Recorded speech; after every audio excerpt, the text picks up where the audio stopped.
After the 3 days public holiday declared for the World Economic Forum, delegates resumed into the different committees to continue their meetings. While some of the committees were still meeting in subcommittees, others were meeting with resource persons.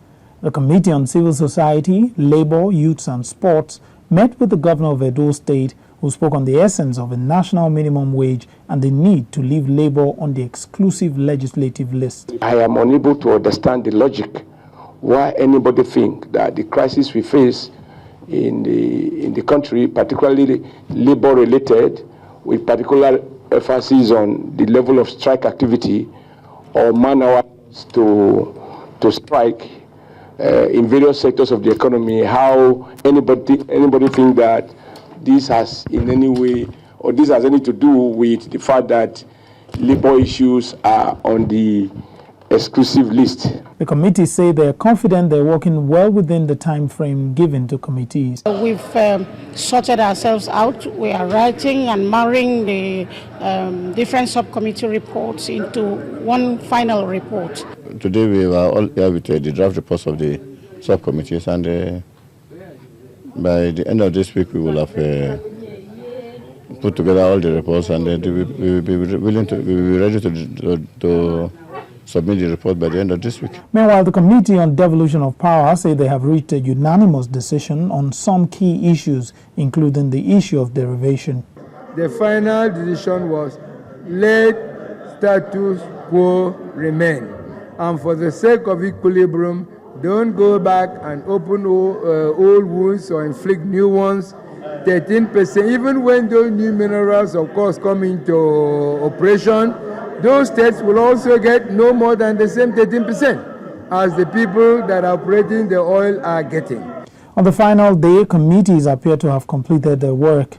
The secretariat set up for the committees was busy putting together reports of committees that had submitted their reports. Some of the delegates that were around said their work was done. I can confirm that this committee is virtually ready. As a matter of fact, what you met us doing is to put finishing touches to our report. We are meeting as the report drafting committee.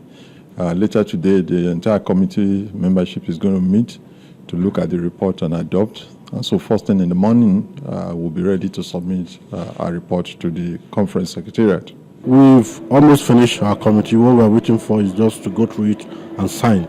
And I'm sure in another 1 hour, the final draft or the final report will be out and we'll sign. And that's all. Some delegates say they're expecting the recommendations of their committees to be well received in plenary. We are members of the Nigerian society, and some of the things we have recommended there are the things we think is good for our democracy. I personally do not have any fear that most of our recommendations will sail through. But there are some areas that may create some little controversy. The issue of environment is not really that controversial, and it's an issue that affects most Nigerians. It's a natural, our environment is degraded and polluted, and, every right-thinking Nigerian will understand our recommendations and approve of it, hopefully. I expect that the plenary is going to be very, very acrimonious. I am hoping that the leadership will be able to deploy everything that is required to ensure that we manage the place appropriately. Because the reports that we got from some of the committees, if there are anything to go by, one expects to see some fireworks. Time to meet our guest, Mr. Atedo Peter Side, the president and founder of ANAP Foundation, a non-profit organization committed to promoting good governance. In this interview, he speaks on the conference with our correspondent, Benga Ashiru. Mr. Atedo Peter Side, you're welcome on Rethinking Nigeria. Thank you. Now, it's been 4 weeks of committee work. How would you assess it so far? I think it has been fairly successful. I mean, I think there was some anxiety at the beginning whether any of the committees would be ready to present their reports by Monday next week. And I think so far it's been confirmed that at least 6-7 committees are ready and have made their submissions. And bear in mind that if we have 4 weeks to discuss the reports of the committees, I mean, that's an average of 5 a week. So the most important thing was that there should be at least 5 reports completely ready for us to have those given out to delegates and for the debate to commence next week. But I believe almost all the committees would have finished their reports by the end of this weekend. And so the first batch of 5 definitely should be available to give out to delegates, and we will commence the debate on those first 5. And somewhere along the line, the next batch of 5 will be given out, so that the whole process will go on seamlessly. Now, you talked about being seamless. Now, one wonder how that could be possible. You didn't talk about some of the disagreements and how the various committees have been able to reach a consensus. Yeah, I mean, look, don't confuse when I talk about something being seamless. Debating is part of the process. That is trying to convince your colleagues. Disagreement is part of the process. So, I mean, I'm not trying to pretend as if there were no controversial debates. I'm just saying at the end of the day, the committees have something to present. I think the worst nightmare would have been if a committee or a number of committees had absolutely nothing to present, in the sense that you're supposed to present items on which there's a consensus. And it could have been possible that you could have had some committees that on every single item there was no consensus, in which case they won't have anything to present. So when I say seamless, I'm saying that at the end of the day, in spite of all the controversy, from what I've heard so far, almost every single committee has something to present, which means that they all found some items on which there was consensus. I don't think anybody ever imagined that on every single item, every committee would reach agreement. So therefore, the important thing is that they all have something to recommend upon which they've agreed. Some committees, we understand, have even outlined their recommendations, like the Political Restructuring Committee that proposed that the president should appoint his vice from the legislature. Is this going to work well in a country like Nigeria? Again, let me qualify it by pointing out that each of these committees will give us their full detailed reports. What we're doing now is just picking the bits and pieces we've gleaned from corridors. So there will be a report with justification, and sometimes the justification convinces you more than the actual recommendation.